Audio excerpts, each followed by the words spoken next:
I think some people were having some challenge. I think now more or less everybody is connected. We're still having some more participants join, but in the meantime, we can, I think, go ahead and start off. So let me introduce the company to you. We are Stalwart Learning. We are about 1.5 years old, and the management team has about 25 years of combined experience in the learning and development industry. We've facilitated more than 5,000 programs for various organizations over the last 10-12 years. Stalwart Learning is about 1.5 years old, and the idea really was to, kind of assist and help our participants, upskill their organizations in the best way possible. And that's been the motto since day one. We are now 1.5 years in to our organizations in existence, and we are already serving more than 50 organizations for their various learning needs. We have today's session, which is going to last for about 90 minutes. We'll start off in the next minute or two. We have Mr. Hanumesh, who is the first speaker for today's session. So let me also give you a brief introduction of Hanumesh. So he is basically leading the competency development group for quality assurance, modernization, enterprise application integration, and enterprise cloud application services. He has about 25 years of experience in competency development, consulting, software delivery, primarily assisting clients in manufacturing, finance, telecom, and services industries. His experience includes designing and developing state-of-the-art software applications and defining digital strategies for competency building on the domain capabilities, transforming capabilities into high growth engine. He also has a rich experience in consulting, defining and implementation of competency strategies, managing and providing end-to-end curriculum solutions around Infosys products and processes. I will now remove my own screen share and let Hanumesh share his screen so that we can go ahead and start off with the session.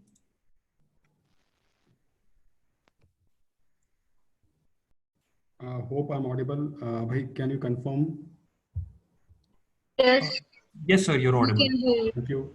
I thank Mr. Sunil and Abhay for allowing me to speak in this forum. And I'm very happy to present Infosys case study in this presentation. I will just speak here how Infosys is coping up with the COVID-19 situation and how are we building our competency during this hard time. Please feel free to stop me at any point of time if you have a question. I hope you can see my screen and what I'm sharing on the screen. So can I go ahead? Yes, sir, we're able to see the screen.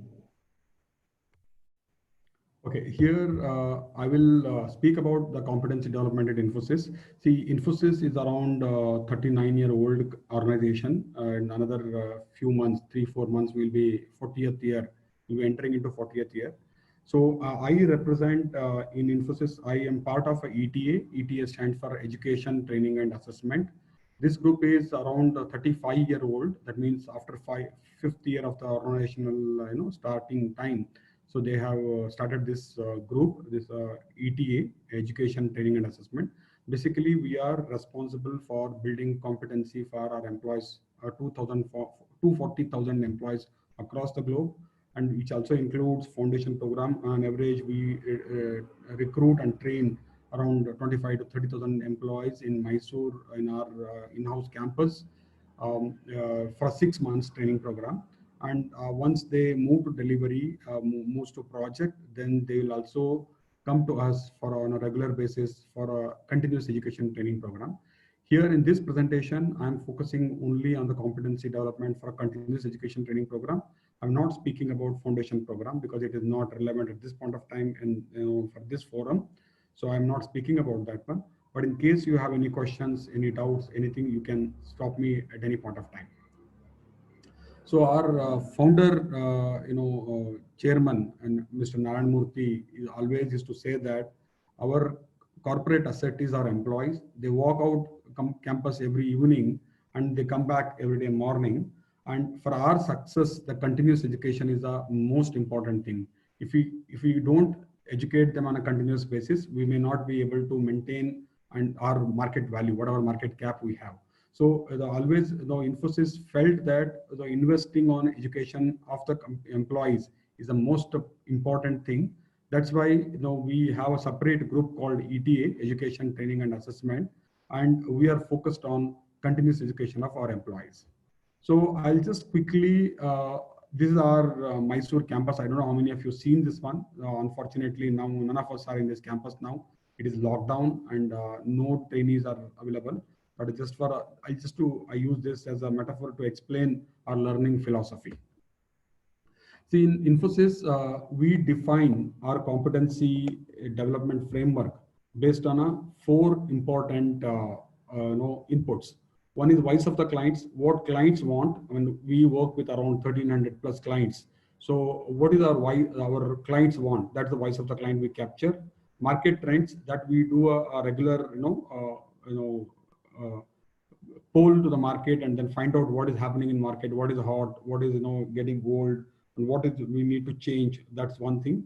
And we regularly take inputs from employee. And then what are the organizational goals? Organization may be having some goals at a strategic level. For example, we will be moving towards digital transformation programs. We'll be moving towards cloud. We'll be moving towards AI and ML automation. So that also gives us some input. So based on that one, the career streams are formed. Once the career streams are formed, for each career stream, there will be areas of responsibility. Once AOR are defined, then what competency required for this AOR, so that we will define. Then we will develop the learning content, and then the competency framework will be rolled out to the employees. So this is the multi-stage activities, and this will be done on a regular basis so that we are always current and relevant. So based on this one, the competency dictionary is developed, the role profile is created, the courses are developed, certification programs are created internally, and then to encourage employees to take these courses and certification programs on a regular basis, they will be, the credit points framework is defined. So based on a credit point framework, the employees will, when they achieve the milestones, the goals, and then the shorter learning paths they take and complete, and we recognize and then we reward them appropriately. So this is the input part. So now here the one important point is that we should keep, now in Infosys, one important point we always do that, what do learners expect? So that is the most important point. See, unless until learner is not motivated enough to learn, so whatever the infrastructure, whatever environment, whatever ecosystem you are creating, it is not going to work. So it's ultimately, we have to excite the learner, we have to give them the purpose, and we have to provide the goal, and we have to provide the reason to learn. That is the most important thing. So that's why we spend a lot of time, from a learner's perspective, what skills are relevant for me? How do I get support from experts? Can I learn anytime, anywhere, any device? What is the motivation for me? How can learners collaborate? So these are the few questions from a learner's point of view we ask ourselves, and then we prepare what resources are available for learning. Like, can I learn at my own pace? Somebody will be a fast learner, somebody will be a slow learner, somebody may be busy with their other activities. So all those things we have to keep in mind. And then the most important point is that how can I get a practice environment, whatever I'm learning, so that where I can fail and succeed later point of time, so that I can make a little less errors in the production environment. That's a practice environment, creating that one. How do I know I'm ready for the project? So that there is a assessment, there is a certification program, there is a hands-on exams. So such kind of environment is created. So everything is created centric to a learner. So that is the most important thing for our success. That's what I feel. So our adopting a structured approach for competency development. Look at this one. There is a client delight. That's what we want to increase. Obviously, support the Infosys vision and meet employee aspirations. So these three things together will make that the goal. So individual ownership. So then obviously the ownership ultimately lies with the individual. So individual has to scale up, individual has to learn. So that's why it's the individual is also, the individual skin is also in a game. So they are part of the philosophy, and any point of time without their own motivation, we will not be able to achieve that one. But for once the individual motivation is there, then organization will facilitate that motivation. Organization will provide the environment, will provide the ecosystem, they provide the whole set of tools available to the employee to learn. So this is we have the environment, the education concepts, the exposure, the problems, case studies, mentoring, experiencing, and engaging. So then that's the it's ongoing activities is what we perform. So for to avail to provide this kind of a facility, we have internally homegrown application we have that is called LEX. So the LEX stands for Learning Experience Exponential. The way we write LEX, that e to the power of X. So that's why this is any device, any time learning system. So this is available. It is hosted on a cloud, so that no need of any internal security or VPN connection or no such restrictions are there. It is available on their mobile. It's available on their personal desktops or a laptop or official desktops, laptop, whatever it is. So the only problem will be their motivation. Rest everything is taken care by the organization. As our current chairman Nandan Nilekani always keeps saying in our organization, saying that we should create all the the environment such a way that the only impedance, the only resistance to learn is be their own motivation. So other than their own motivation, then it should not be any impedance, there any resistance should be there for any employees to learn. So this is the philosophy the Infosys follows very strictly. So that's why we have provided the opportunity and we have provided the environment for every employees to learn. So this is accessibility. Obviously, this is our main important point. Anytime, anywhere, any device. So we have created a system. They can learn online. They can download in case if they have a net issues or networking problems they have. Whenever the network is available, they can download. Like how Amazon Prime or Netflix allows you to download the movie and watch later point of time. The same way they can download and watch that one whenever they want. Maybe if they are in travel, if they are in home, whatever they are doing. So it's always relevant, real life, and best in class. So we have our own dedicated educators. Around 790 employees are full-time educators in Infosys. They take care of foundation program, they take care of continuous education training program for all the 240,000 employees. So what we do is always we continuously create a relevant and real life and the best in class course content for our internal employee consumption. We will make sure that they are bite sized. At the same time, it's a full size content available. Okay, so that means that we take the modular approach. Our course content structuring is done like this. The resources are not more than 4 to 5 minutes video capsules. So such multiple video capsules together form the modules that we call it a module. So there will be around 7 to 8 video capsules of the 4 to 5 minutes will become a module. Such 3-4 modules becomes a course. Such 6 to 7 courses becomes a learning path, which we call it as a program. So then there is a quiz, there is a assessment, there is a certification program at an appropriate level for every course.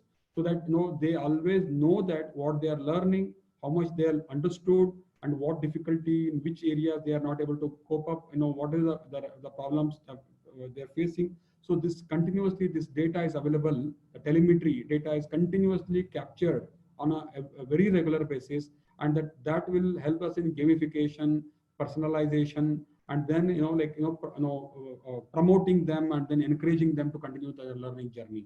So then we ensure that most of the training programs have a lab and cloud. So they don't need to install any software. The same browser they can use. They can go to the big data. They can go to AI ML. They can go to API learning. They can go to cloud programs, or they can go to a modernization programs, or they get into a testing program, whatever they were relevant for them. So on a same browser, just by clicking on a lab on cloud, so they can get that one. And then any point of time, always we are with them, and we keep telling them that, okay, these are the other employees are learning with you. These people can be contacted on this email, the Skype IDs. So they are at this level, they scored this marks, and all those details are always shared with the other employees, so that they have a cohort learning, they have a group of people learning, and then they can discuss among themselves, and then they take the support. And of course, there is the educator also is there for that, for giving any additional support. So at this point of time, so this is how the whole journey of the the learning and digital learning happens in Infosys. So obviously, we are not focusing only on a technical. We are we are identified. These are the 6 domains. The technical domain means, when I'm talking about domain here, the domain is here. Maybe a financial services is a domain, insurance is a domain, retail is a domain, and then like that, testing, like that, whatever the domain, whichever unit they are working based on that one, there will be a domain. Behavioral skills are called soft skills or professional skills, processes, business skills, and leadership skills. So apart from the technical one, so all the 6 dimensions of the learning, is taken care, so that they have enough programs for on each space, so then they can continue to learn whichever way they want. So we strongly believe that, I'm sure most of the organizations will be having this kind of systems. The only the point what I wanted to make here is that, so here it should not be in silos. It should be in balanced approach, because if you give them in silos, for example, you give them a environment, but there is a lack of motivation. If there is a motivation is there, but then we don't have an environment to learn. But if the motivation and then environment is there, but then there is no executive sponsorship. So it's all important. The all has to be balanced. There should be a management commitment, and it is a very, very important. From top, from CEO to until last person in your organization, they all must be committed for the learning and sponsorship to motivate the discipline adoption. Then we have a advisory groups, based on the technology, based on the domain. So we regularly talk to them, and we regularly take the input, and we make sure that all the stakeholders are involved in this one, and then they provide the inputs, and then we swiftly act on those inputs, and then we'll create the equilibrium, they create the balance, and continuously we work on a culture of change. And then there is a big learning curve for each and everyone, and then extensive planning and change management. Now we will be having the schedules, we will be having a regular schedules for our employees, we will be having multiple time zone programs, we'll be having multiple levels of programs, so that all of them are involved and learning. So because of this one, in last 30 days, almost from March 15 to April 15, today is 13 for that matter. So last 1 month, we are seeing that one, there is almost 88% more employees are participating than the before the COVID-19 lockdown. And to compare to that period and this period, in last 1 month, we see a 88% jump in the number of employees coming to our platform and attending the various training programs, be it a self-learning or be it a virtual-led learning programs with a blended learning mode. And then we are seeing that 66% jump in the overall time spent on the platform. So these are the 2 key indicators, which shows that. So then the culture of learning is, it's inculcated in this organization, and people are learning that one. So these are the few points I wanted to share with you. And then there's another important point. What I wanted to say is that the measuring the effectiveness of learning intervention, that is a very, very important. So if we don't measure, then maybe the measurement maybe starts with a very, very small thing like a time spent, coverage of features, social shares, and all those things. To that one, to a brand improvement, employee, market, client, analyst, how each one of us, each one of them, the stakeholders are looking at as an organization. So these are the different steps we follow, in measuring the utilization or consumption of the training program, and then outcome, how it is affecting overall strategy of Infosys. Maybe it's in terms of digital revenue, maybe in terms of brand coverage, maybe in terms of employee satisfaction, and then how the clients and market and analysts are looking at us. So that's at a very, very high level. So this is the Kirkpatrick 5-level framework we apply from the very basic model. Level 1 of where the feedback, and then learning time is spent and kind of stuff, and then revenue margin measurement, that is level 5. So this is how we are taking it. And then we have our own assessment and certification programs. So I know this is not a replacement for a external certification or external recognition, because it's an Infosys developed certificate program. We understand that one, but then definitely we were able to make a the best utilization of this one before any employee goes for external certification, to improve the hit rate, improve the investment, to increase the pass percentage. We always make sure that the employee first takes the internal equivalent certificate internally, and only if that person clears that internal equivalent certificate, then only we authorize the employee to take the external certificate. Because of this one, so we were able to see a significant improvement in our external pass percentage, and then we were able to get best return out of our investment in an external certification program. So we have a very very extensive robust model. So in this point of time, so I just wanted to tell you that we thought through about this situation, because our employees are spread across the globe and they are operating from 120 countries, and we have a very huge volume of employees, 240,000 employees. We almost a year and a half before, 18 months before even knowing about this COVID kind of a situation, we enabled for our employees a video proctor based assessment platform. Any employee can take any of our internal certificate on his own, on her own time, whenever, whatever time may be that one, only if that their desktop or a laptop is a mic and camera enabled, web camera enabled. If they are there, then they will automatically take, then automatically AI ML tool will analyze the video and looks for any malpractice or any integrity issues. So if nothing is there, then automatically the the assessments are evaluated and then they are certified. So the whole system is fully automated, and within 24 hours they get their result, showing that no, they what was the score, where did they go wrong, which area they were done very well. So with a detailed feedback mail goes to them, the employees. I mean, I know most of the organizations are struggling to create such kind of environment, but we already have this. This is already in place. So this is a these are the things I just wanted to really quickly cover, because I have only 15 minutes time. So I have already taken a good amount of time from that one. So in case if you have any question, then I'll take the question, and otherwise I will hand it over back to Mr. Abhay for continuing the program.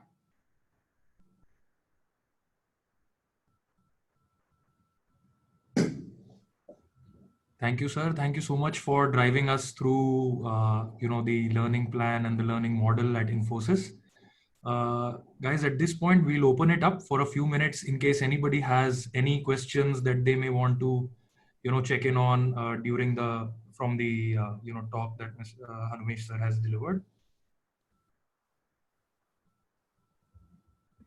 Hello.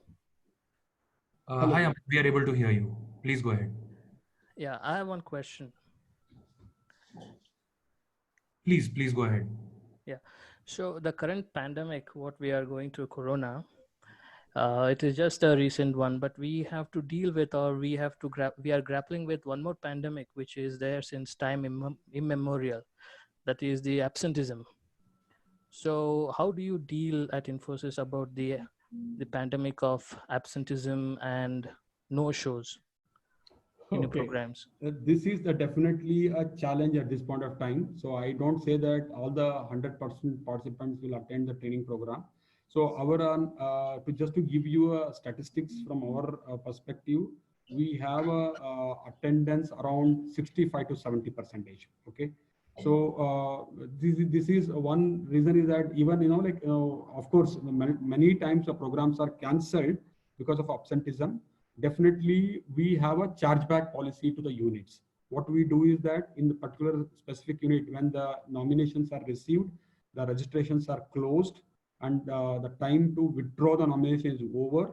And after that, if any employee from that particular group, that person is absent for any specific reason, so then that mail goes to the competency anchor of that unit, and then we charge back them. So we don't charge for conducting or attending the session, but for absenting the session, we charge them back.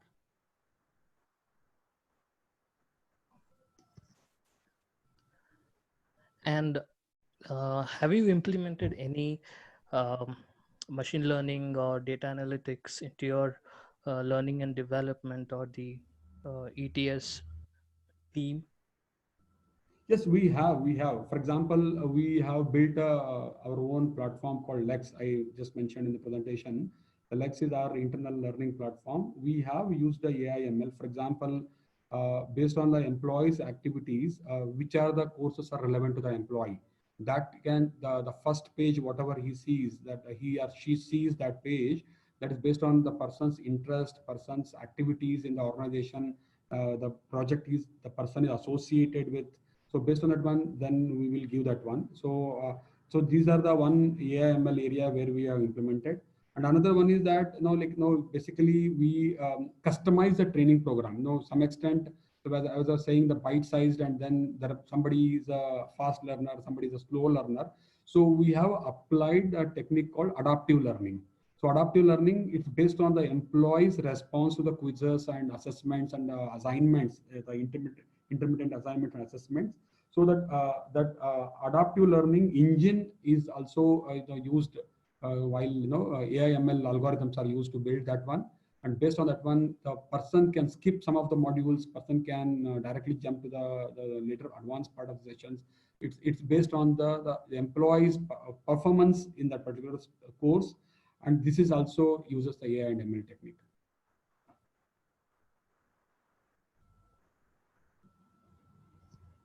Okay, thank you. Hey, Hanumesh, this is Ravi. I had the LND for Lending Card Finance Limited. One question that I have, it's more not much of a question, it's just an understanding that I want to gain from you.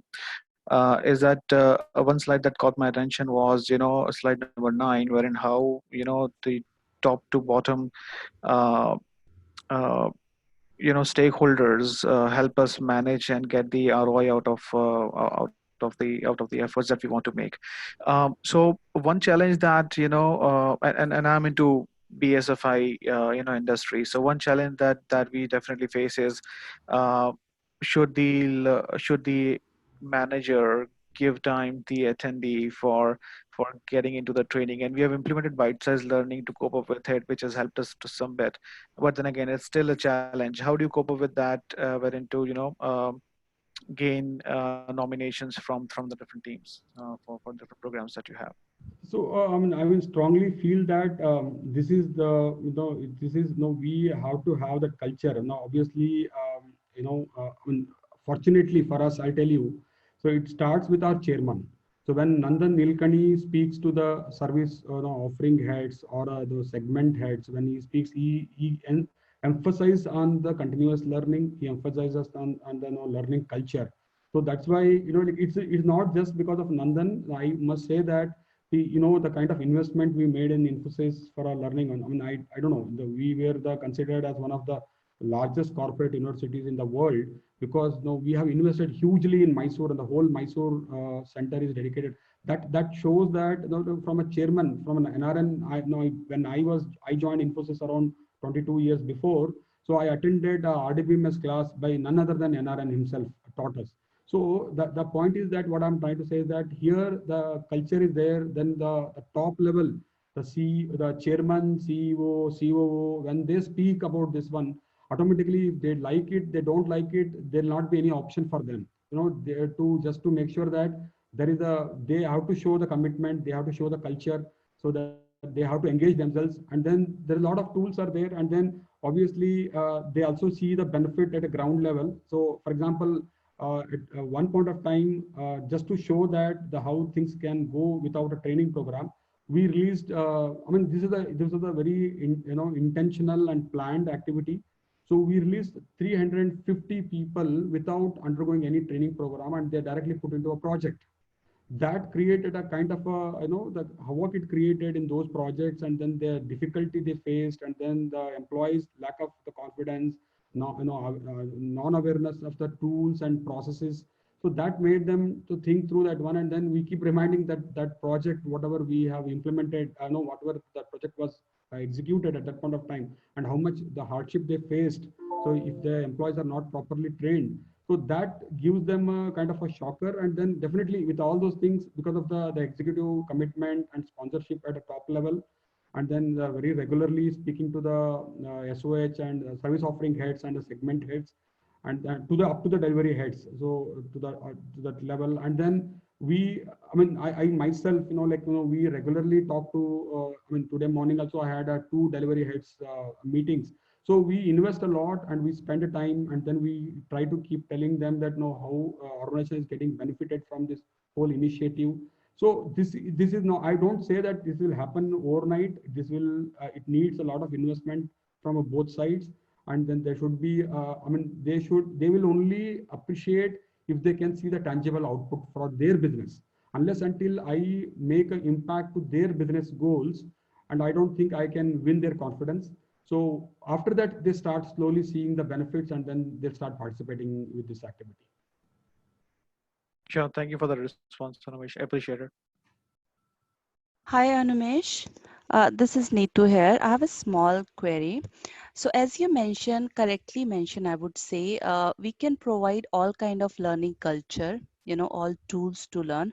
However, when it comes to learning, it's an individual motivation. How do you manage that? Because I really struggle with that many times, drop out from the session, or not joining the session, or not replying to the feedback. So that all actually disturb. So how do you manage employee motivation to attend the session, especially when it comes to behavioral learning? When it's technical or functional, somehow they are more interested. Whereas when it comes to behavioral, I find lack of interest. Okay, Nitu, definitely I understand your problem statement, because we also face some extent this one. I'm not saying that we are completely out of this one. So there are, I can see we use the stick and carrot approach. Sometimes we are very harsh on them, when they don't attend for a very, for not a very valid reasons. Then we also use the carrot approach. See, for example, employees, when they complete the course and when they complete the particular learning journey, and when we are allocating employee to a new project or a so-called, like some, digital transformation projects, or a, high-end projects where, obviously the employee training history matters a lot. And then we have a digital tax.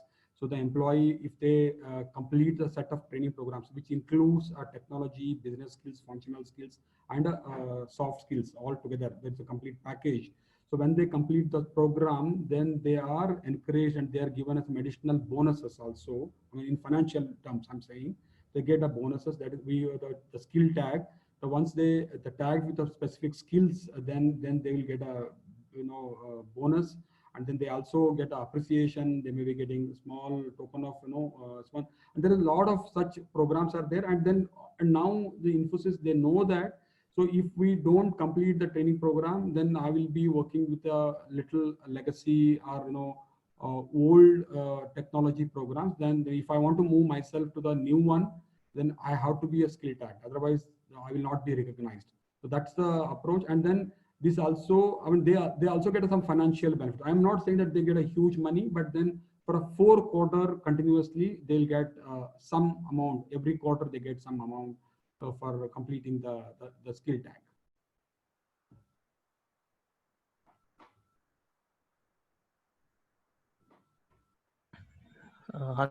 Hanumesh, Amit here.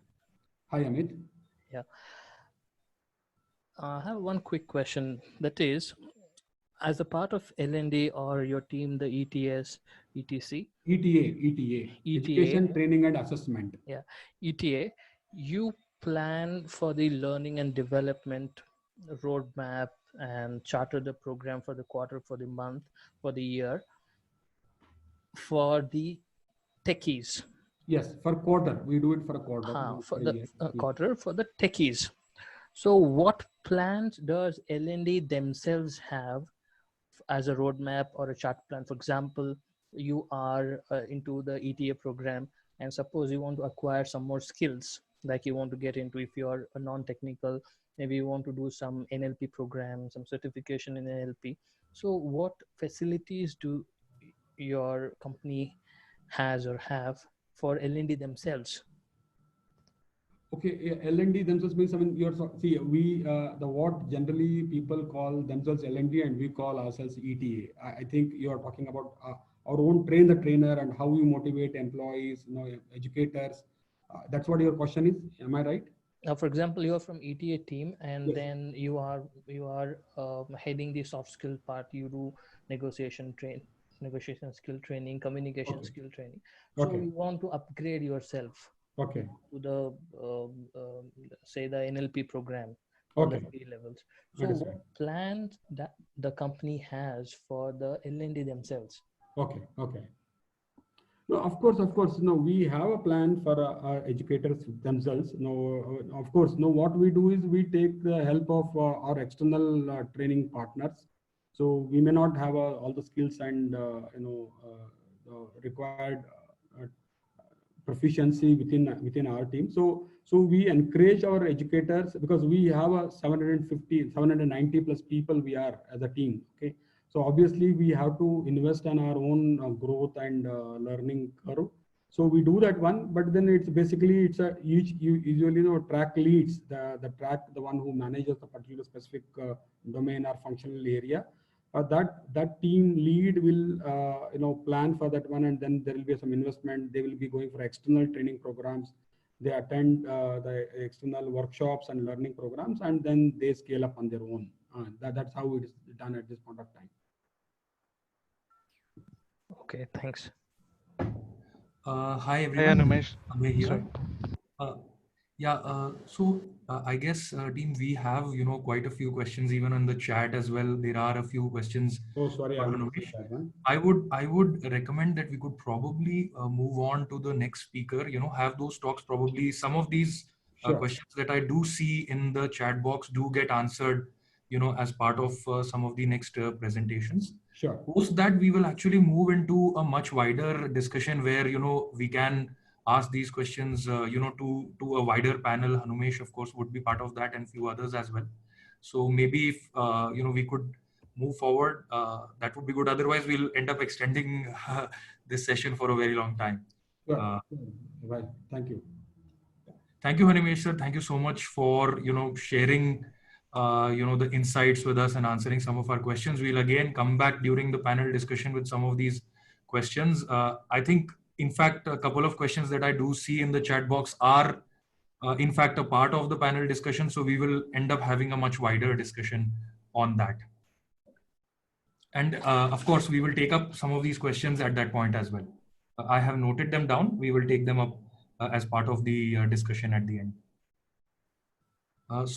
Guys, as part of the program, I would now like to introduce everyone, Mrs. Shanthi Sharma. She is the country learning lead of ANZ Bank. She's a certified learning and development manager and a seasoned learning professional with 23 plus years of experience, 21 years dedicated in learning and development. She holds various certifications in the field of L&D and has handled learning functions for the audience of over 1 lakh globally. Her experience includes, the L&D function in various capacities in knowledge management specialist, senior specialist of training and development, general manager of training and development, and so on, right? She was with Accenture for close to 14 years before taking up the role of country learning lead at ANZ, where she has been driving the Bangalore Service Center vision, the overall business vision, and the formulating strategy, programs, and processes to create an innovative and always learning organization. So that's Shanthi Sharma. Guys, Shanthi, I would request you to take it forward. Thanks, Abhay. Thank you so much. Thanks for an elaborate introduction. I'm humbled. And thanks, Hanumesh, for a beautiful presentation. I got to learn lots of it. Why I thought when Abhay reached out to me in terms of what I could share, I definitely agreed to share what ANZ's journey with regards to the online and the virtual training looked like. I also have a small section at the end that talks about the lessons we have learned during this lockdown. I'll try to be as interactive as possible. So first I'll ask you all to get handy either a laptop, a PC, or a phone, because there's a quick survey or a poll that's coming up.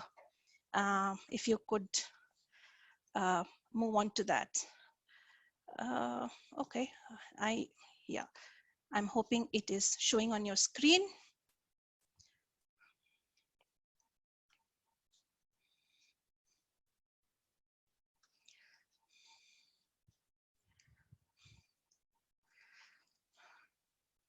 So what comes to your mind when you hear online or virtual training?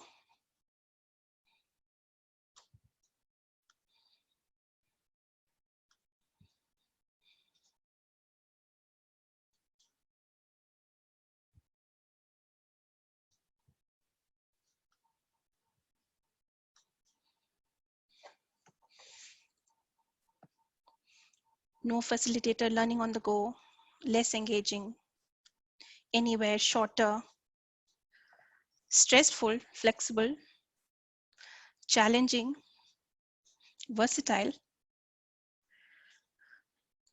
ease to access, shorter.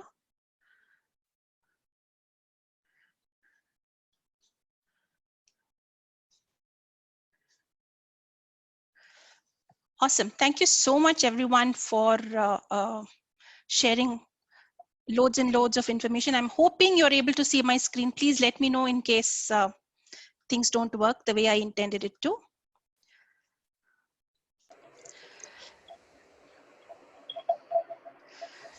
So absolutely right. I think ANZ as an organization did also go through all of these emotions, if I may put it. It is easier, it is versatile, it is challenging. I don't have facilitators, I don't have this. So there was lots of this that ANZ also went through. And what we have come up with is, an early start. We started pretty much in 2015, where we had very static SCOM compliant courses, primarily in the compliance area, put up on our LMS, and people could consume it. There were assessments, and it was a pretty straightforward thing. Of course, it helped us understand that people really want to interact and engage with people. And we bought in some virtual training platforms, GoToMeeting, GoToTraining, and a few others, wherein we started, conducting these virtual trainings with our people. We also got our virtual collaboration tools to start with that. It was an internal tool where people could follow people, where people could do some polls and quizzes and questions, people could blog. It all started with, that social collaboration platform where people told us when they formed communities, they learned a lot more. So that was one way we were again promoting offline learning. I'm not going to be using online or virtual, offline learning, where there's no facilitator driving the training. Then of course we had virtual instructor-led training. This journey is not going to look very different from most of the organizations. With the virtual instructor-led training, we recognized very soon enough that there is a huge dependency on the instructor availability, capability, etc., etc. So we said, okay, can we create an internal video aggregator wherein our leaders, our facilitators create short, crisp videos that can be made available on various topics. That happened, and it continued wonderfully well for a long time. But then we realized that it cannot be just virtual training or a social collaboration tool or a video aggregator. It cannot be bits and pieces. So what we purchased was an online aggregator. This aggregated, of course, content from various sources. It has the ability to showcase videos from our speakers. In fact, everything that we have below this can be incorporated into this learning aggregator. We fondly call it OWL, or Our Way of Learning. I'm going to be spending a little more time in terms of what led to the success of our OWL in a short while. But the crux of it is that we also added to it a newer platform on social collaboration that integrates very well with OWL. And today where we stand is getting to a perfect blend of everything that we've spoken about. And it doesn't look very different from what Hanumesh shared in terms of how do we create a continuous education journey, how do we excite learners, create that practice environment. I'm going to talk about how we went about doing all of this in our journey towards the online and virtual learning. Here comes another quick poll.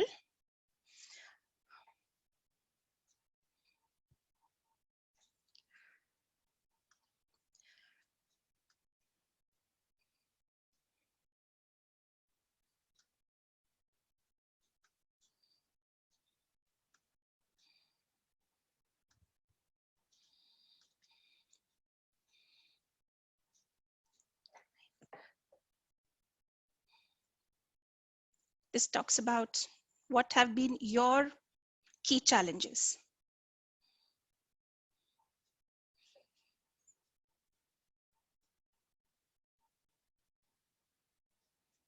Audience engagement does seem to be a tough ask. And a lot of us have not found virtual training, online training to be very effective in technical and functional skills. Yes, people do prefer in-person and classroom training.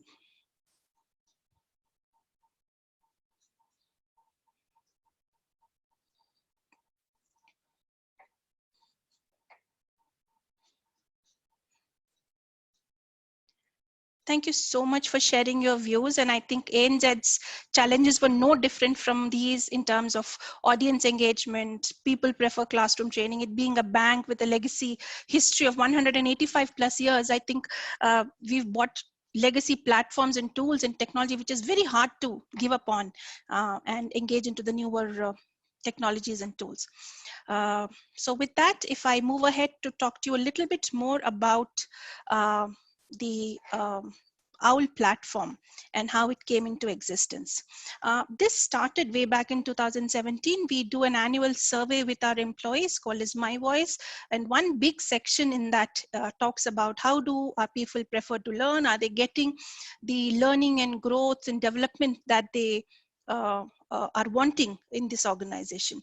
Of course, a huge population did say accessing content is very difficult. It's all over the place in so many portals, in so many places. They did not like the tools that we had. And there was a clear indication that people wanted digital learning. People wanted learning in small bits and pieces, just in time, whenever they are ready to do a piece of code, they have a question, something that answers their query in real time. They also wanted it to be very, very personalized. So they wanted to know that if they are jumping to a new role or they're currently in a new role, they've just come on board, what skills do they need to perform very well? If they have an aspirational role in mind in the next year, 2 years, 3 years, how should their learning journey look like? And what needs to be done in case they have a future role in mind 10 years down the line? So those were the kinds of questions that we thought we had to address if you really needed to get our learners engaged. So the Our Way of Learning, or OWL, basically puts together individual needs and the organizational needs. From an individual need, it basically means being able to learn, continuously learn, and be better versions of ourselves from the previous day, year, month, quarter, whatever our measure is. So again, since it is so personalized, it has to be driven by the self. Nobody should, it should not be a mandate where a line manager or a business unit asks that so many people need to go through training X by such and such year and time. That will not give the results if we are wanting to inculcate growth mindset. Learning has to be democratized, and the OWL platform did exactly that. Second important thing for our employees was the adaptability, so that they are relevant and current and employable in 3 to 5 years from now. No one knows what's going to change in 3 to 5 years from now. So we kept our range, employable in the 3 to 5 years range. From an organization standpoint, it was also being able to respond to the market, to the changes in the external market very, very rapidly. Being a bank, we are being, challenged by all the Amazons of the world and Geos of the world and Facebooks, and I don't know, everyone is trying to challenge and get into the banking field. So it's very, very important that we as a bank remain current and relevant and be able to very, very rapidly evolve into quote unquote a tech company. And of course, that will help us remain successful in the future. So all this put together, we need to create training that is just enough, not too much, not too less, just in time. When I say just in time, I think Hanumesh spoke about it in various different ways in terms of, device independence, location independence, all sorts of independence. And just for me, it should answer my exact questions. It should answer exactly what I want to do. So here is what we did. Our first challenge was to change the learning perception in terms of when people want to learn. Typically until then, people were made to learn when they have a developmental need. They were made to learn when there's either a compliance impact. They were made to learn because they have to grow to the next career level, move into the next role. So there were lots of conditions, bureaucracy around when people could learn. However, this platform put learning into people's hands, and all learning on this platform is available for everyone at ANZ. People are free to choose whatever they want to learn. Yeah, it is also about helping people learn, the learn to learn aspect of it. Not everyone is very good at learning. Not everyone knows how to learn. Not everyone understands the important. That answers to the questions we had earlier in the chat. How do we motivate learners? Motivation will come only when people understand why is it important for them to learn. And I'm going to talk about that a little later in terms of what all did we do to motivate our learners. And of course, that motivation is what will lead to I want to learn. We also realized that there is so much information available outside ANZ, within ANZ, that it really did not make sense that we put in together classrooms or virtual sessions or structured learning modules. A great idea was to let people share their information, so that learn together by sharing information, by sharing successes, by sharing failures, that was also made possible in this platform. As I mentioned earlier, the platform caters to everyone across ANZ at whatever stage of their career they are, at whatever stage of the cycle in their career they are. They may be new to the bank, they may be new to the role, they just want to build some newer skills, they are doing well but they want to do better, they are preparing for the next role, or they're preparing for something in future. So what we did is we identified 3 clusters of people as we were just about to launch. We identified super users, influencers, and learners. Super users were predominantly from the L&D fraternity. All people who either manage business specific training or country specific training, or are involved in content creation. So anyone who was associated, learning and friends of learning, if I have to put it, were all part of the super users group. Lots of briefing was given to them so that they are up to speed on what the tool can do, what the tool has to offer. They were first onboarded. With them onboarded, we identified influencers. And I remember Hanumesh actually mentioning that, it is leadership buy-in that really indicates to the learner what is really important for them and what is not. Leadership talking about these courses and promoting these tools themselves. So in the influencers bucket were almost all of our leaders. This also included certain subject matter experts who may not be leaders yet, but are considered as subject matter experts within ANZ, and people look up to them for their point of view. People look up to them for their expertise to be shared. So these were all part of the influencers group. They were soon brought onto the platform, and we had asked them to start to create content, start to engage with each other's content, engage with external content, so that when the last batch of learners were onboarded, they already saw some activity. It was easy for them to, just tag, just start following a leader that they had in mind, saying that, oh, I would want to know what this leader is learning, what this leader is doing. So it became an organic growth. Of course, we did all of this and we launched the platform to our users. We did not leave our users after the launch. There were loads of information sheets that were handed to our participants. There were tailored FAQs. What happens if this happens? What happens if this happens? Including, screen by screenshots. How do I install the tool onto my phone? Screen by screenshots and procedures. We also had identified OWL coaches in each of our locations, and their names were published across all sorts of media, mailers, plasma screens, wherever possible, so that people knew in that vicinity who they could reach out and tap their shoulders and say, you know what, I'm facing this difficulty and I'm not able to access the platform. How can I do that?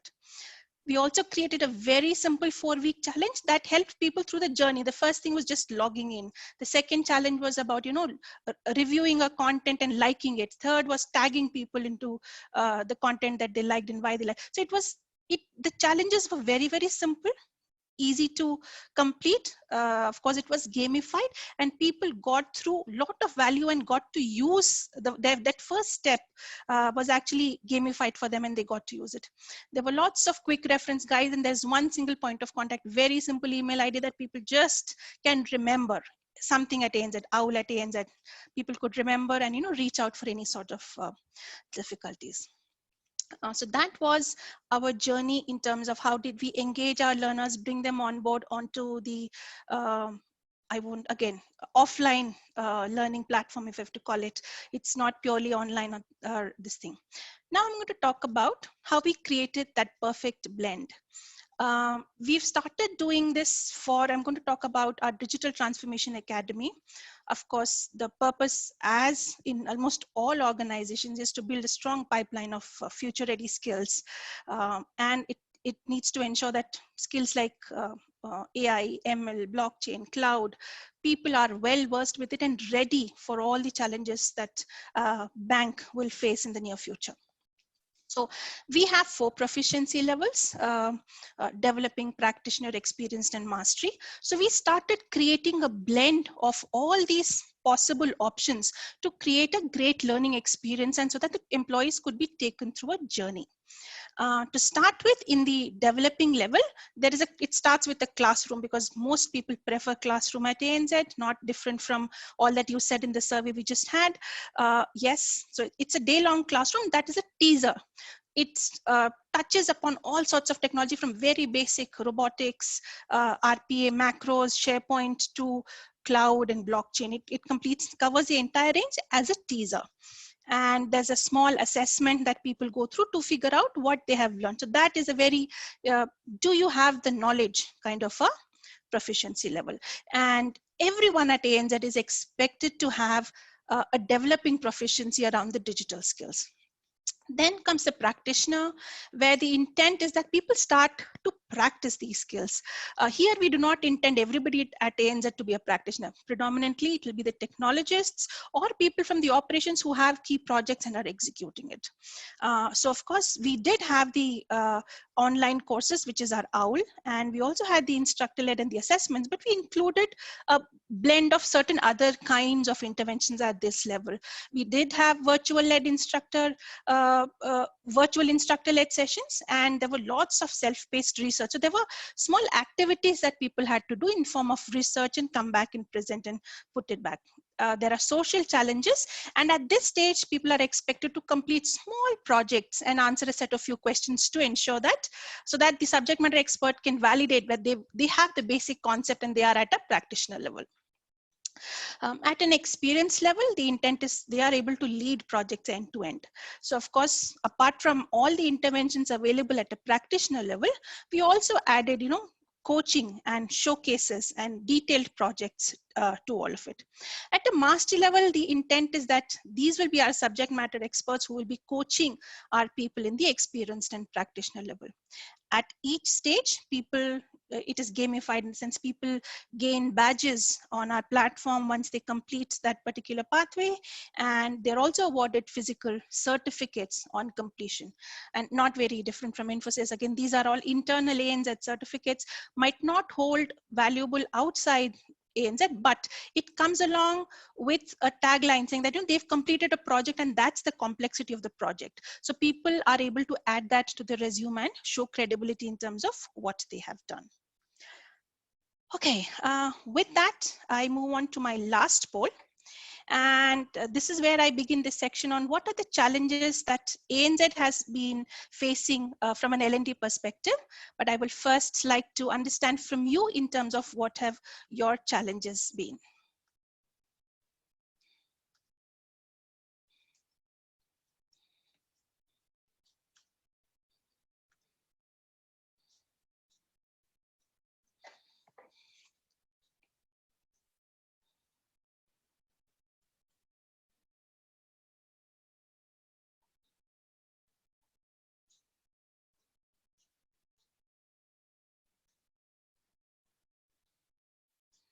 Investment in a portal, absolutely, absolutely. budget cuts, focus removed from L&D until further notice. That's a big one. That's investment for now definitely has been stopped, and for now L&D has come to a halt. Focus on essential business function. No learning is happening. So true. Budget and bandwidth. Bandwidth both in terms of employee bandwidth and the network bandwidth. No on-the-job learning. Not much. I'm glad to hear somebody's not having many challenges. Branding the online virtual classroom sessions. Cannot do ILT, is low availability. Not able to meet the training man days. Wonderful. Classroom sessions are not happening. There's no budget. Yeah. LMS budget. Technology is a big one. I see that. Technical training is very, very difficult to facilitate. I'm not sure who put it, but the Digital Transformation Academy, we've got virtual labs on cloud with short modules, which is instructor-led and some self-paced, and people have to complete either simulated projects or real projects, has been working pretty well. In case you want to learn more about it, feel free to reach out to me. Thank you. Thank you so much, people, for sharing all your inputs. And I will just take a few minutes to share what ANZ has learned in this lockdown. So first of all, I think we learned that don't assume that people will have capacity to pick up learning. I think the moment classroom stopped, we went all out to say, okay, can we convert this into virtual learning? Can we convert this into online learning? Can we do this? Can we do that? We heard a big pushback from the business because there are certain people who are completely overworked during the lockdown, and there are people who've got loads and loads of capacity. We learned that very quickly, and then we asked people in terms of, do you have capacity to learn? If yes, then the learning team is here to help you. So I think learning teams should not assume that lockdown means everybody has loads and loads of time and everybody should be learning. Personalization is key. I don't think I need to beat it any further. We are trying to personalize stuff as much as possible. Making it easier for our audience. Again, whenever we design a virtual program, I remember talking to our talent acquisition lead where we are trying to create something on strategic talent acquisition. So we gave them certain models, being a pretty technical topic by nature. We gave them models in terms of, half a day activity, half a day, or, 2 hours each day across a week, activities in between. And so we gave them a few models to choose from. So let the customer choose what works for them, what's easier for them to consume. And it's very important that we create a learning journey with multiple stopovers. Same kind of activities or same kind of interventions that we have in a classroom will not work in a virtual environment. And I'm giving you an example here. When we do the human-centric design course, we ask people to create a prototype of whatever they have, whatever design they have come up with, and we give them lots of ice cream cups, paper spoons, sellotape, sticky notes, and lots of fun things to do. But now that's not possible over a virtual session. So converting that into a virtual session was not possible. So we had to think about what is a good way to prototype. So we landed up, sharing the storyboarding process as a good way to prototype. And we are also trying to see, whether Showcase can be a good prototyping tool to use. So the kind of interventions that you design has to be amazing. Let it be a journey between these stopovers, between these 2 hour, 90-minute, whatever design you are coming up with, between 2 of such sessions, figure out how you're going to keep the learners engaged. Could it be a WhatsApp group? Could it be a group on the net, on Google that people can interact with, and continue to share what they are doing in between these sessions? That's very, very important. Customized in the moment, on the fly when things change, can the facilitator adapt to this? It's very, very important to co-create the journey because, for example, when we did the strategic talent acquisition for the talent acquisition team, it was but obvious that a number of people came in with certain bit of experience, but everybody was not at the same pace. on the same page. So it was important for us to find out that right balance. While we had some of the leaders share their experiences and cover a bit of content in that first couple of modules, before the facilitator actually took charge and covered what none of the group in the participant group knew. So it's very important to co-create the learning journeys and have the audience participate with you as much as possible. Get innovative, get creative. There are tons and tons and tons of free tools and software available on the net. Try and experiment with lots of them and see what might work, what might not work for your organization, and feel free to execute. With that, I close my presentation, and Abhay, do I hand it back over to you? Shanthi, thank you so much for that amazing, presentation and driving us through the program at ANZ. Again, like the previous one, we can open it up in case the audience has any questions. I did see in the chat box there were a couple of questions, but yeah, I'll probably read out a couple of questions, Shanti, and then we'll also open it up to the panel discussion and the wider discussion that we are looking to have. Sure. So, first one is, Shanti, my question is any of your training programs, is any of your training programs are not part of employee KRAs and KPIs? If not linked to their appraisal system, employees attending trainings are less than, a very less percentage. So how do you motivate the employees to attend these trainings or learnings without involving monetary benefits or, like mentioned, appraisal system and KPIs, etc.? Great question, and spot on. If it is not tied to their KRAs and KPIs, it really does not bring in people. One is, I think even Hanumesh mentioned it, it is only a small portion of the people, audience, who are true learners and will continue to learn.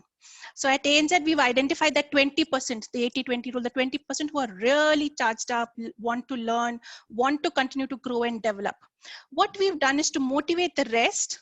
We keep publishing these stories onto our internal Yammer, onto our plasma screens, talking about what they learned outside their KRA requirement and how it has benefited them and how it has helped them move roles, get promotions, get into a team, their dream team. So whatever it may mean. So by showcasing these stories, there has been a pull where people say, my peer did this, I also want to learn about this. It's about making it a story and not a mandate.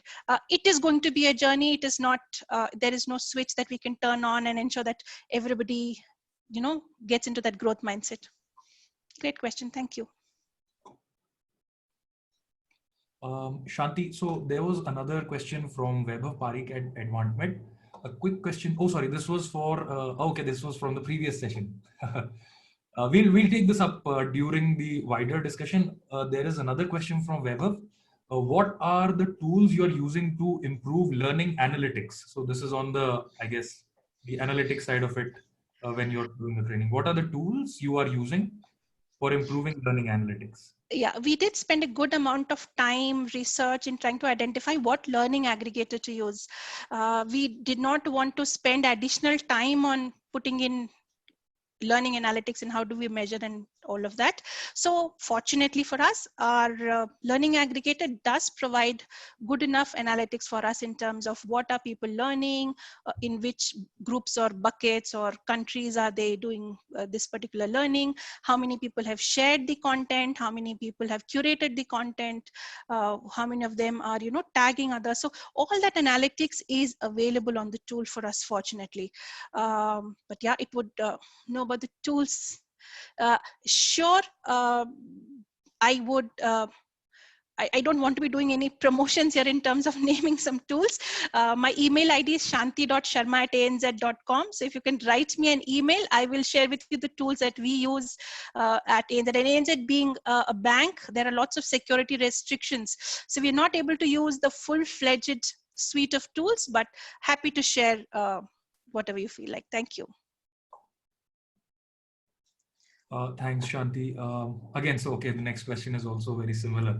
At this point, we'll open it up to a wider panel discussions. There were a few questions that we, had received Okay, there is one more question for you, Shanthi.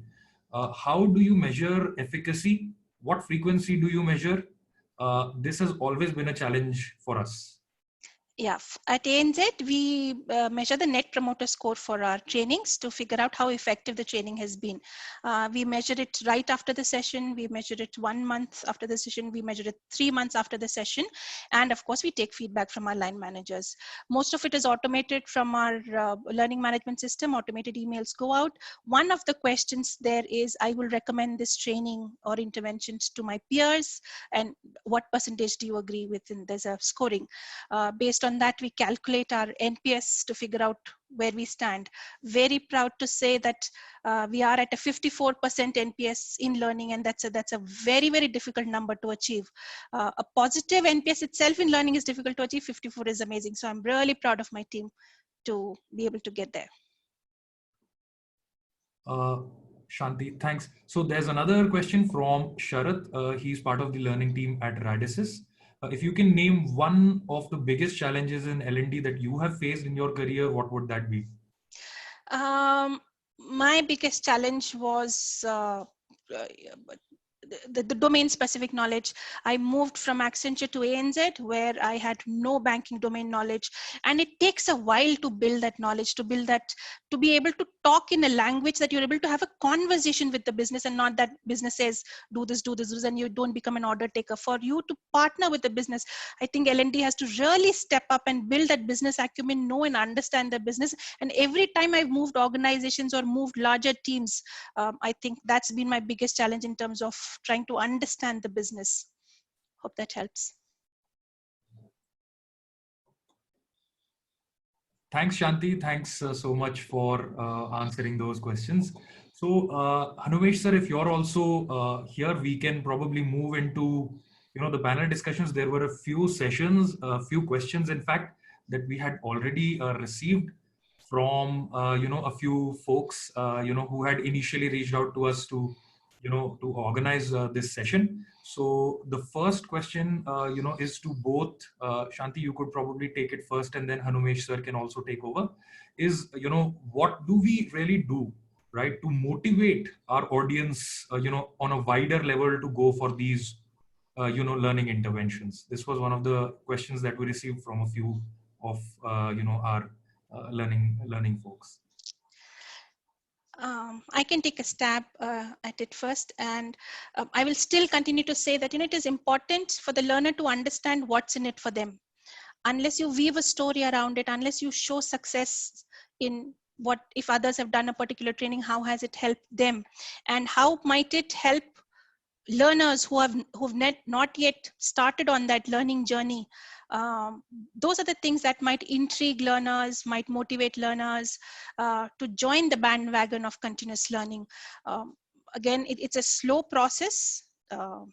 It does take time and loads. It takes continuous effort.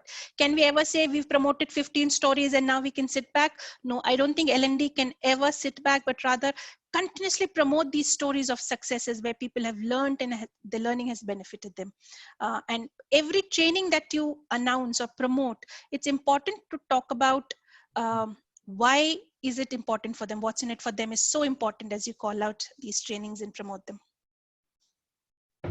Thanks, Shanthi. So Hanumesh sir, if you want to go ahead, for the same question, right? How do we motivate the audience, the workforce in our organizations at a wider level to go for some of these, forms of learning, let's say online learning or VILT or e-learning? How do we motivate and encourage our workforce to go for these learning interventions? Thanks, Shanti. I totally agree with your viewpoint. So basically, my one single argument in this space is that unless until I create a value for an individual, I don't think anybody will be interested to take the training program. And then my view is that the training program shelf life is not more than 6 to 8 weeks. For example, I attend any particular specific training program, be it a technology, be it a business skills or functional skills. So if I don't apply that knowledge, whatever I learned in next 6 to 8 weeks on a day-to-day basis of my work, I don't think I will retain it for a longer period. Then after that, I don't even remember that I attended a training program. Maybe after down the line, 6 months down the line, if you ask me, did you attend the training program? I don't even remember that I attended the training program. So it is the biggest motivation for any employee, that how that employee can apply the skill, whatever the person learned, during his her work, and then how that improves the productivity, that improves the overall his performance or her performance in the specific program. So that creating the value proposition for an employee is the most important point. And unless until I clearly articulate, I clearly explain, and I'll ensure that the employee understood that one, until that point of time, I don't think I can motivate anyone to learn the training, attend the training program.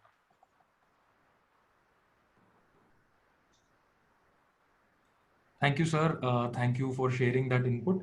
There is one question, from Prashant. He's part of the learning team at Honeywell.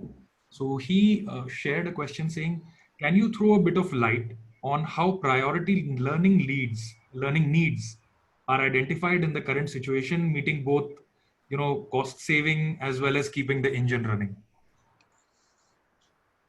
Shanti, you can go ahead, and then probably again Hanumesh sir can take over. Sure. So what we do at ANZ is our financial year is from October to September. So sometime in August, we reach out to all our business leads, because that's the time they are finalizing their budgets for the upcoming year. Right point for L&D team to tap in and say, okay, what is it that you want to do next year? So ensure that you are, allocating sufficient amount of budget to complete that. So when we start engaging with our businesses, we try and figure out, where do they see growth? Where do they see, having to pull back some resources or reduce headcount? What are the newer things they're trying to do in their business, and hence the requirement for newer skills? So we try and figure all of that out.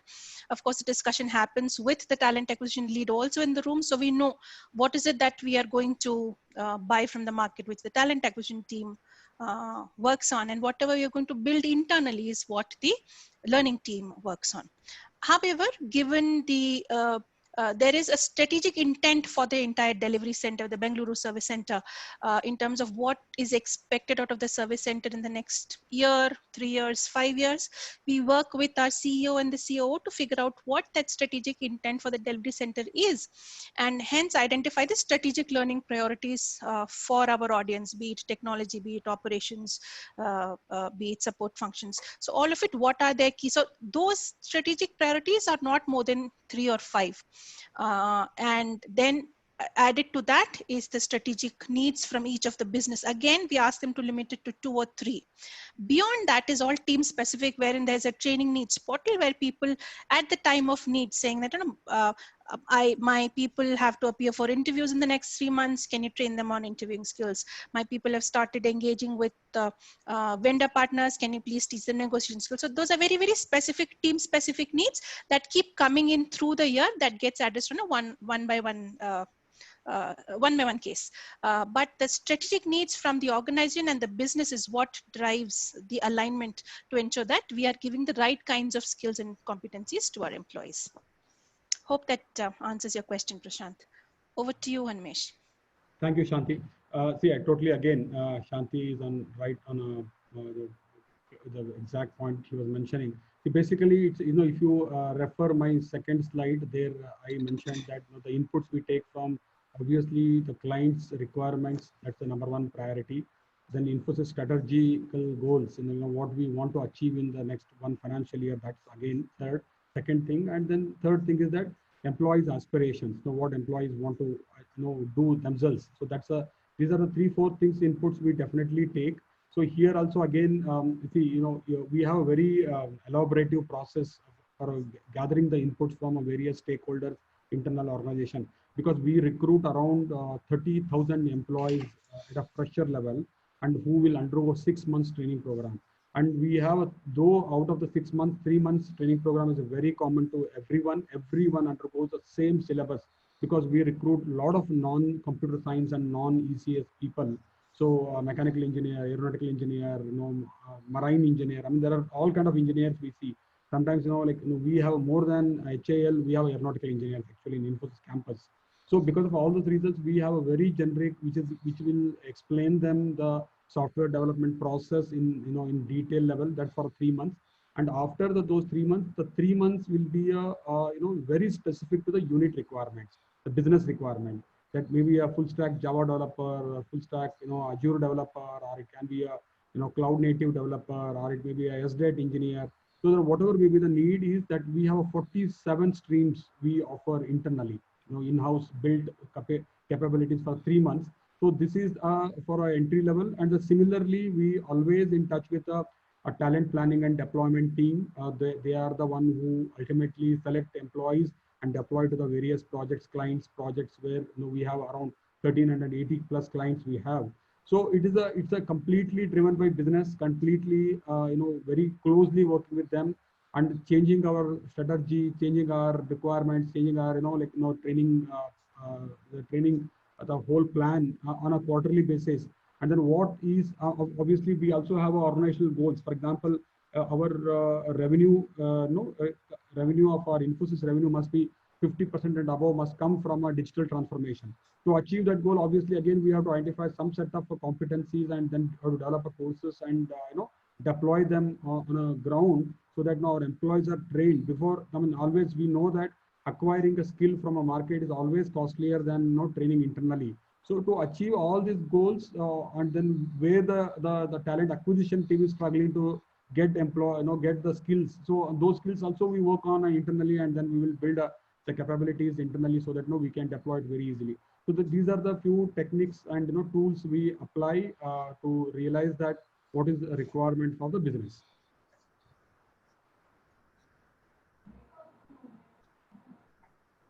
Thank you, sir, for sharing that input with us. So, sir, one more question, and this time I think we can probably again go back to Shanthi and then Hanumesh sir can take over. One more question that we kind of got is any initiatives around motivating internal trainers, that is internal educators. How do we motivate? How do we encourage them to, keep going? So that's one of the questions that we received. Sure, I can talk about a couple of things that we are doing at ANZ. One, our facilitator pool or the internal trainers pool is a very, very, very small pool. So yes, their learner NPS is a good credibility in terms of how well they've done. So that does add value in terms of what do each of the facilitators bring onto the table. However, there's a larger pool from the business, and we call them as business facilitators, who we have trained, we have equipped, they've gone through a rigorous train, the trainers, some of them cleared, some of them did not clear. So it's not that anyone in the business can actually come and be a facilitator, but really good ones are bought into that pool to help the L&D team to run these sessions on an ongoing basis. And of course, we do share with them the NPS from that particular session. Any flowery comments and beautiful comments does get shared with their line manager and the BU head. There is a small summary from the learning team that goes out during the annual reviews to indicate the kind of contribution in terms of number of sessions, number of hours, number of people they covered in their sessions, their NPS scores, and list of great comments that people have gotten. So we continue to do that to motivate our facilitators on an ongoing basis. Thank you, Shanthi. I'll just here, I will give my Infosys organizational perspective. See, we have a very, very large pool of educators internally. We have around 790 plus educators at this point of time. So I can very proudly say that around 60% of them are coming from a delivery, the various delivery organizations, and of their own choice. So because they are here, they wanted to be an educator, they wanted to be a trainer, they wanted to share their knowledge. So that's the one very proud moment for all of us. So, and then they must have spent at least 5 to 7 years in the delivery space, and then they must have handled the projects, and then they must have shared, they have experienced the delivery challenges so that they can bring the practices to the classroom. So that's one thing. And here, why they want to come here is that obviously there are 2-3 reasons. One is that this is the place where they have a lot of opportunity for learning. So then they can skill themselves, to the higher plane. That's one, they have a lot of time to create a content. They want to experiment. They want to try out something, and they want to explore some new things. So that is because that will be a part of their KRA, the KPIs. So usually everybody will be having around 10 to 15% of their time they can spend learning new thing, and that will be, they're not only allowed to learn a new things, but they are paid for that. That's the one thing which motivates them.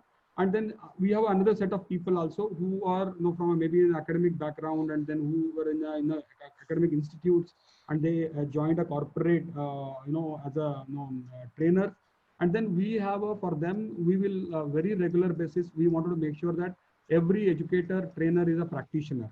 So this is the one principle we believe in, core. And then we also ensure that every employee gets the exposure. Then one of the biggest the craving thing for our educators, what I seen is that the one who not come from a delivery, going to a on-site, going to some other country other than India, maybe Australia, Japan, US, China, wherever they want to. And then we will try to ensure that they get an opportunity to get into one of those projects, and then they can spend some time in a client's place, and then they learn there on the on-site environment with the client, and then they come back very more confidently, more with the more knowledge, so that they can come back and make sure that the courses are more relevant and very customized to the project needs. So these are the few things we apply to motivate our employees. Great, sir. Thank you so much for that. Again, one more question that we have is, how do we, convince the managements to, assign, and allocate budgets for learning initiatives? What can be the right balance, the right, how can we strike that balance with management to assign the budgets for learning initiatives? That's a tough ask, Sharat. What has worked for ANZ is doing a pilot with fewer audience, fewer resources, lots less time, and showcase the benefits and try and convincing them to invest large sums. Again, the pilot has to be very, very controlled to ensure that it really showcases the benefit of the investment if done at a large scale. Okay, can I go ahead, Shanthi? Yes, please. Thank you. See, from my viewpoint, I don't think it's a major challenge for us, because I don't know, for some reason, I see this one is this culture is there from a beginning, and many times we get a budget more than what we require. So then we struggle to spend that much money sometimes. That's the reality. That is because that fundamentally our founders, they are very, very fond of education, training, assessment, and they always given a first priority for this one. And then another important point is that the one very important point is that many times we have done a very detailed analysis, and then we found that we are adding a value in terms of in terms of investment, in terms of investment, because if the whole activities were outsourced, that would have costed this organization at least 5 to 6 times what the money we're spending at this point of time by doing this internally. So that's the one thing, whenever the CFO changes and then CFO has some doubt in their mind, and we pull out that old PPT and we run again with the current statistics and data, so that automatically clears all our budget hurdles.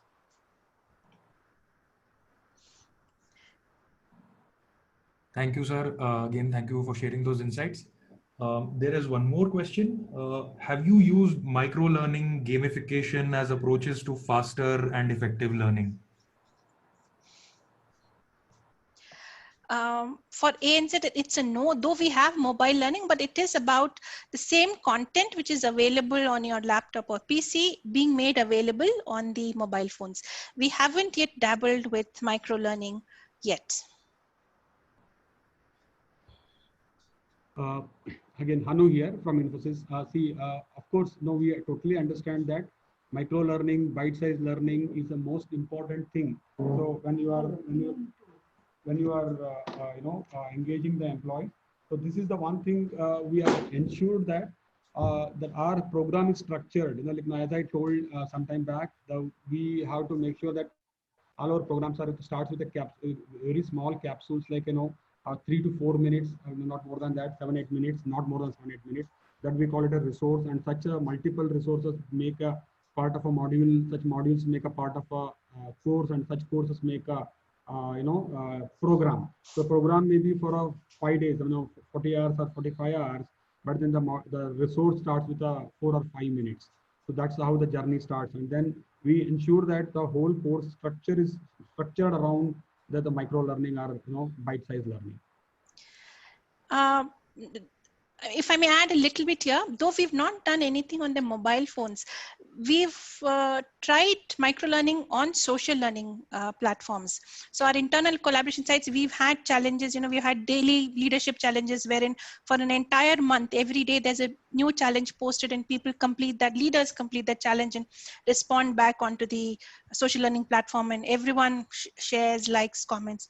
Something very similar we did when we onboarded our people into the social learning platform, giving them a small challenge every day so that they get to know and learn the platform very well.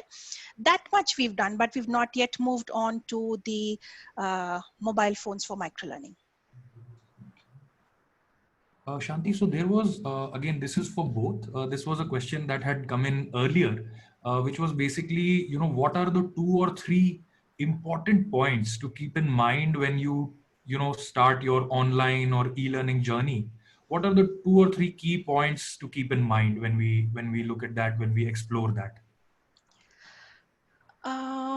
Again, give the learner an array, a wide variety of options to choose from. Some people prefer to learn at their own convenient time. Some people prefer to learn with the facilitator. So even if you're creating a journey for them, ensure that the journey has a good mix so that there is some recap for the learner and they're able to capture, if I am a learner who engages with facilitators and not a great learner if it's a self-paced online module. So after completing a self-paced online module that I've not been truly very attentive at, and I get to the virtual interaction with the facilitator, I'm able to get my doubts clarified, and vice versa. If I am with the facilitator, I'm too shy, too quiet, and I don't ask questions, but I sit at my own pace, do my research, do my online course at the detailed level, that will be my style of learning. The first thing would be to provide a good mix of online and virtual opportunities for the learner and create that journey for them. Again, think of creative ways of doing virtual sessions, specifically when the content is dry, specifically when you're doing, things like for banks, I'm talking about payments, trade, home loans. When we're doing sessions on these, there is so much of tactical information. We have to be really creative in terms of how do you make the content engaging. So what we did with a couple of sessions is, we did a Q&A. So there's a person who asks questions, and if this was the situation, what would you do? Then the expert response answers. And there's another question while people keep asking questions in the chat, and those questions also are, intervened into the same discussion. So it happens like a discussion and not like a monologue delivery. So you'll have to figure out creative ways to deliver the virtual content and get to the learner a good mix of all media.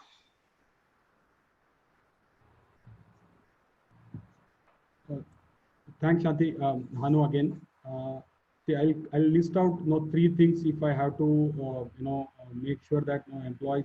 One is that employee should find a value in that one. So particularly that it's a very customized, and the employee sees that there is some amount of relevance for that employee. That's the number 1 point from my side. The number 2 is that it should be having a cohort and then SME support available all the time. So if you make it a completely e-learning, 100% e-learning, I don't think we will be able to go beyond entry level or mid-level courses. But if it's the expert level courses, obviously we must be having there is a cohort, and that means there is an environment where the employees can see most of the learning. In the classroom, why we appreciate a classroom learning is that a lot of participants sit with me, and then we share each other's knowledge of what we are doing in our project, what is that how we are solving the problem. So such lot of informal learning happens. That's what that the learning takes more time, and then it becomes more effective also.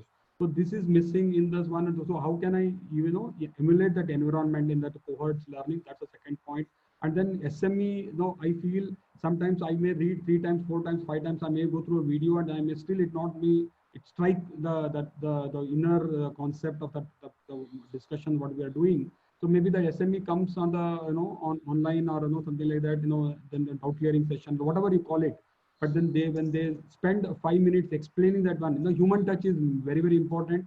That too with this COVID-19 kind of situation, we are all, we cannot lock ourselves to only a I know machine or platforms or only to some virtual assistants, like that won't, I don't think it will help. But then providing some support from SME and then cohort environment, so and it will ensure that the learning is effective and engaging. Thank you, sir, for that. So everyone, it's about 4:40 now. We have two more questions on the chat board, one for each Shanti and one for Hanumesh, sir. So we will take one question each for both, and I think then we can probably, uh, close down the session. So Shanti, this question is for you from Geeta Rajput. What's your experience with adaptive learning for non-adaptive non-performers? Great question. We did start off with this in the mandatory learning space, where all of our compliance courses were converted into an adaptive learning, where people would take an assessment, and based on what they did not answer correctly, they'll have to go through the content and respond. The reason for this was that people had to take these courses every year, every 6 months, every 2 years, depending on what kind of course it is, for the bank to remain compliant. And it is being tracked at a very granular level. So that's where we started with the adaptive learning. We have grown adaptive learning or evolved it to some of our leadership programs. Adaptive learning, to me, I will tell you what I understand by adaptive learning, is basically to give the learner exactly what they want. So if there is a course that has 15 modules, and I have experience in about 7 of the modules, and I'm able to answer the questions and take the assessment and show that I've got the knowledge, I will have to take the modules only for the remaining 8, so I don't have to spend time in the 15 modules. So hopefully that is adaptive. So adapting to the learner's need and offering the learner exactly what they need is adaptive learning for me. So we had started with adaptive learning in our compliance space, and we've moved to the leadership space, wherein we do an assessment to figure out amongst the leadership capabilities that ANZ values, where is it that our people are falling short, specific to each leader, and have them go through that customized journey. So the journey itself is designed for all the 5 leadership behaviors that we at ANZ value, but people will join in and opt out of those modules depending upon the scores that they have. It has worked well. Non-adaptive, non-performers, we've not gone to the non-performers, and non-adaptive, we have not faced it, because I think people are so happy to say that others are going through 4 modules and I have to go through only 3 modules. I think they feel so happy about having to opt out of these modules, and they're encouraged by it, saying that I don't have to spend n number of hours outside my BAU, rather I can do only what is very, very relevant to me. So we've not faced that problem of non-performers or non-adaptive. Thank you, Shanti, for that. One question to Hanumesh is any intervention from L&D for campus fresher post their training to keep them engaged and integrated into the system? Campus freshers, I have one small doubt here. Campus fresher means once we recruit them in our campus, and we conduct a 6 months very full-fledged training program in either in-house, on-campus, non-residential program. It is they'll stay in our own campus in our internal guest houses, and then they take training program, and only after completing that assessment, they will be released. Successful completion of the assessment, they'll be released to delivery. Once they go to delivery, obviously they are part of a delivery organization, they will be for any ongoing training programs, they have to subscribe through our continuous education training plans, and then they can take a training program. So if I answered this question, I'm fine. Otherwise, I need a clarification from the question. Yes, I think what he meant was that post they have completed that initial training program and get deployed into their projects. Is there any other program to keep them integrated and engaged in the system? And I think your point more or less answered that question, that they become a part of the delivery team and then obviously keep subscribing as continuous education program. Yes, yes. So I hope that answers. Yes, it does. I think so. We've exceeded our time by about 15 minutes as well, and I think had a great session today. So I would really like to thank you, Hanumesh sir, and thank you, Shanthi ma'am, for both of your time today, to enlighten us and, have this, session with us. I would also like to thank everybody who joined today, our session, and, uh, I absolutely would like to also thank some of the folks who initially suggested us, to have this session at first, right? So thank you everyone for joining today's session. And, post this, we will, share some, feedback, form with you as well. I would request everybody to fill that out for us. It will obviously give us more insights to, how we can continue this forum, the Stalwart Learning L&D online forum that we have started, and how we can make it better, and what should be the duration of it, what should be the frequency of it. All of those questions are part of that session. So thanks everyone for joining today's session. Thank you again, Hanumesh sir. Thank you again, Shanti ma'am. Have a great day, everyone. Thank you, Thanks, Stalwart. Stalwart. Thank you, Thanks, Shanti. Thank yeah. you all the participants. Thanks, everyone. Thank you very much. Thank you, everyone.